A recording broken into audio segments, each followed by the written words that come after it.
Hi, ഞങ്ങൾ ഒരു മൂന്നാർ ട്രിപ്പൊക്കെ കഴിഞ്ഞ് ഇന്ന് വെളുപ്പിനെ എത്തിയതേ ഉള്ളൂ. അതിൻ്റെ ഒരു ക്ഷീണമൊക്കെ ഉണ്ടായിരുന്നു. അതുകൊണ്ട് കുറച്ച് വൈകിയാണ് എഴുന്നേറ്റത്. അതുകൊണ്ട് തന്നെ ഇന്ന് മീനൊന്നുമില്ലാതെ ഒരു ലഞ്ച് തയ്യാറാക്കാമെന്ന് വിചാരിച്ചു. ഇപ്പോൾ മൂന്നാറിൽ നിന്ന് പോന്നപ്പോൾ കുറച്ച് ക്യാരറ്റ് മേടിച്ചുകൊണ്ട് വന്നിട്ടുണ്ടായിരുന്നു, നല്ല ഫ്രഷ് ക്യാരറ്റ്.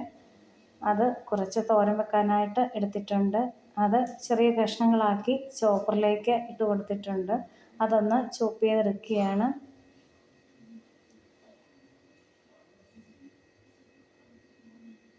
കൊണ്ടുവന്ന മുഴുവനും കുറേയൊക്കെ ഞങ്ങൾ പച്ചയ്ക്ക് കഴിച്ചു.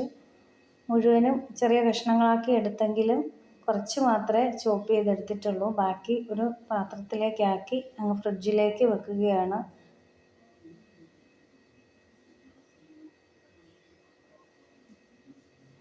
ഇനി സവാള അതുപോലെ ചെറിയ കഷ്ണങ്ങളാക്കി ചോപ്പ് ചെയ്തെടുക്കാമെന്ന് വിചാരിച്ചു. പോയി വന്നതിൻ്റെ നല്ല ക്ഷീണം ഉണ്ടായിരുന്നു. ജോലിയൊക്കെ ചെയ്യാൻ നല്ല മടിയുണ്ടായിരുന്നു. അത് കാരണം എല്ലാം ഇന്ന് ഈസി കറികളൊക്കെയാണ് ഉണ്ടാക്കുന്നത്. അപ്പോൾ സവാളയും ചോപ്പ് ചെയ്യാനായിട്ട് ചോപ്പറിലേക്ക് ഇട്ട് കൊടുക്കുകയാണ്. അതിൻ്റെ കൂടെ 4 കാന്താരി മുളക് കൂടി ഇട്ട് കൊടുക്കുന്നുണ്ട്. കുറച്ച് കറിവേപ്പില, ഇതെല്ലാം കൂടെ ചേർത്ത് നന്നായിട്ടൊന്ന് ചോപ്പ് ചെയ്തെടുക്കാം.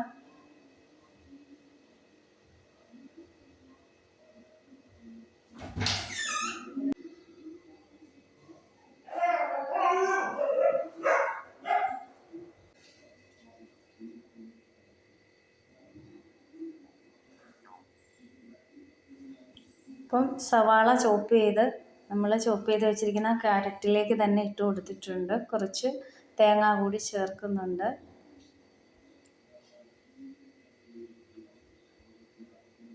കറിവേപ്പിലയും ചേർത്തിട്ടുണ്ട്. ഇനി മഞ്ഞൾപ്പൊടി, ഉപ്പ് ഒക്കെ ചേർത്ത് നന്നായിട്ടൊന്ന് ഇളക്കി നമ്മളങ്ങ് സ്റ്റൗവിലേക്ക് വെക്കാൻ പോവുകയാണ്.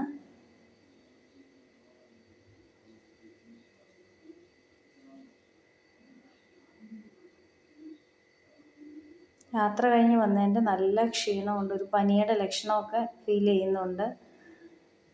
നമ്മൾ ക്യാരറ്റ് തോരൻ വെക്കാനായിട്ട് സ്റ്റൗവിലേക്ക് വെച്ച് അടച്ച് വെച്ചിട്ടുണ്ട്.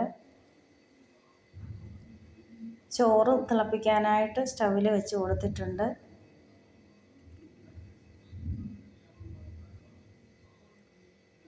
ഇനി നമുക്ക് ഒരു ഓംലെറ്റ് ഉണ്ടാക്കിയെടുക്കണം. അതിന് വേണ്ടിയിട്ട് സവാള അരിഞ്ഞെടുക്കുകയാണ്.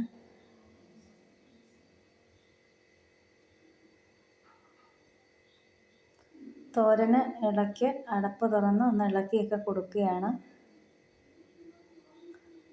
വെള്ളമൊന്നും ചേർക്കരുത്. ഇങ്ങനെ ക്യാരറ്റ് തോരൻ വെക്കുമ്പോൾ ക്യാരറ്റിൽ തന്നെ അത് വേവാനുള്ള വെള്ളമുണ്ട്.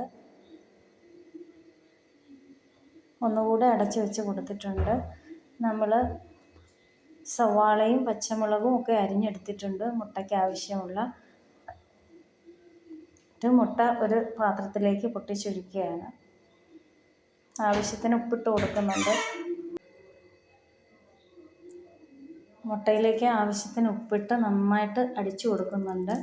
ഇനി നമ്മൾ ഇതിലേക്ക് സവാള ഇട്ട് കൊടുക്കും.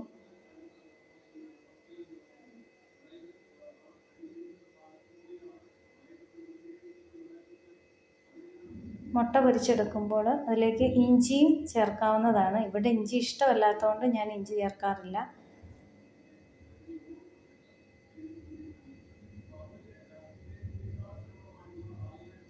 കറിവേപ്പിലയും ചെറുതായിട്ട് മുറിച്ച് അതിലേക്ക് ഇട്ടിട്ടുണ്ട്. മോരുകറി, സാമ്പാർ ഒക്കെ ഇരിപ്പുണ്ട്. അതുകൊണ്ട് പിന്നെ ഒഴിക്കാനൊന്നും വേറെ കറി ഉണ്ടാക്കേണ്ട കാര്യമില്ല. നമ്മുടെ തോരനൊക്കെ ഒന്ന് ഇളക്കി കൊടുക്കുകയാണ്. ഇനി ഇത് അടച്ച് വെക്കേണ്ട കാര്യമില്ല. തുറന്ന് വെച്ച് തന്നെ അതിലെ വെള്ളമൊക്കെ വറ്റിച്ചെടുക്കാം.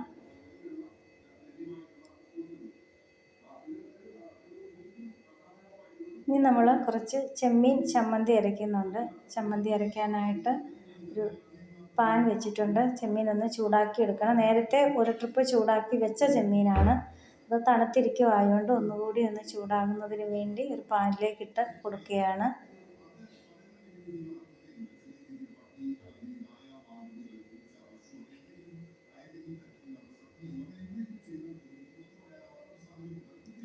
മീൻകറി ഇല്ലാതെ അങ്ങനെ നമ്മൾ വളരെ അപൂർവമാണ്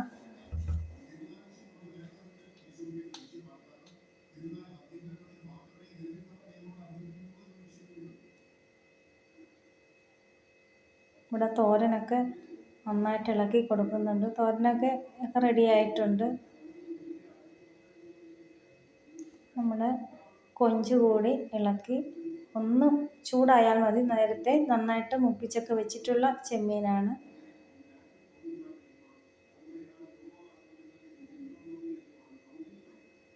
നമ്മൾ ചെമ്മീൻ അങ്ങ് മൂത്തിട്ടുണ്ട്. അത് നമ്മൾ സ്റ്റവിൽ നിന്ന് മാറ്റിയിട്ടുണ്ട്. തോരനൊക്കെ ഒരു പാത്രത്തിലേക്ക് ആക്കി വെച്ചിട്ടുണ്ട്. ചെമ്മീൻ ചമ്മന്തിയും റെഡിയാക്കി. നമ്മൾ ഓംലെറ്റ് ഉണ്ടാക്കാനായിട്ട് പോവുകയാണ്. ഓംലെറ്റ് കൂടി ഉണ്ടാക്കി കഴിയുമ്പോൾ നമ്മുടെ ജോലിയൊക്കെ തീരും. കഴിക്കാനൊന്നും വലിയ മൂടൊന്നുമില്ല. യാത്ര ചെയ്തതിൻ്റെ ഒരു ക്ഷീണവും, ഞാൻ പറഞ്ഞില്ലേ പനിയുടെ ഒരു ചെറിയ ലക്ഷണമുണ്ട്. നമ്മൾ ഓംലെറ്റ് ഉണ്ടാക്കാനായിട്ട് മുട്ട പാനിലേക്ക് ഒഴിച്ചു കൊടുക്കുകയാണ്. എല്ലാം കൂടെ ഒരുമിച്ച് അങ്ങ് ഒഴിച്ചു കൊടുക്കുകയാണ്.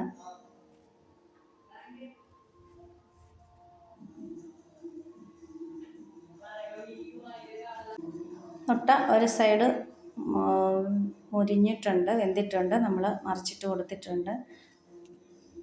അടുത്ത മറ്റൊരു വീഡിയോയുമായിട്ട് കാണാം. Thank you.